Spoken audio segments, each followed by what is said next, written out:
fasting and keto diets, what they do is they dampen anabolism and enhance catabolism.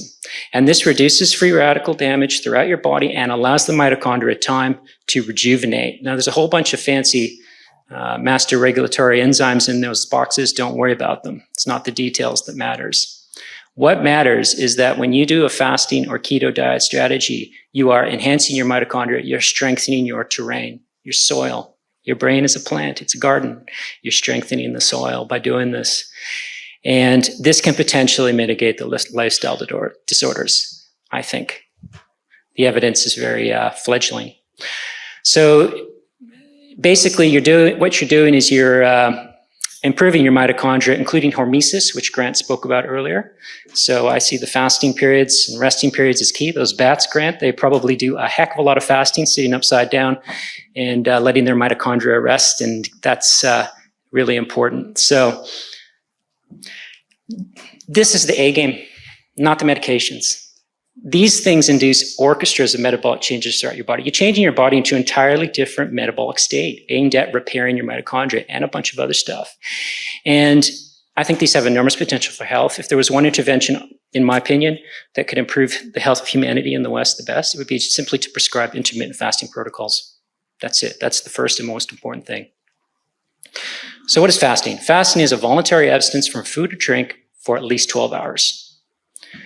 It generates ketones from your body fat. These are energy molecules, kind of like glucose, but arguably better, and they come from fat, not carbohydrates.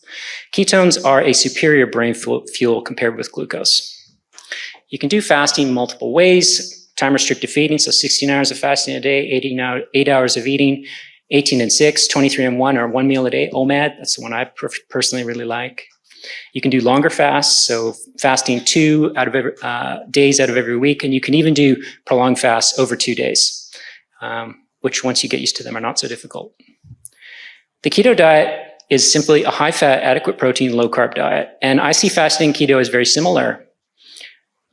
It also generates ketones. The ketones tend not to come so much from your body fat, but from your dietary fat. Okay, but they're still both producing the ketogenic state. And a keto diet is a natural diet. Many ancestors, I was in Canada in August and looking at the indigenous cultures in British Columbia where I grew up. They were on a keto diet. They were eating nothing but seafood. That was their staple diet. Now it's very different. Keto diet just removes 3 things: your sugars, your grains, and your fruits, and it increases natural fats. That's it. And should be based on whole foods, real foods, not processed foods. It can be done many ways as well, like fasting. It's really important to remember that keto diet is not a diet, it's a method. It's a method. It can be carnivore, it can be vegetarian, it can be omnivore, it doesn't matter. All the carnivore, vegetarian debates don't matter to an extent. And it can be Mediterranean, Mexican, Indian, any other ethnic cuisine. I've got patients on all kinds of different keto diets. It can be high fiber, low fiber, no fiber. No fiber is fine.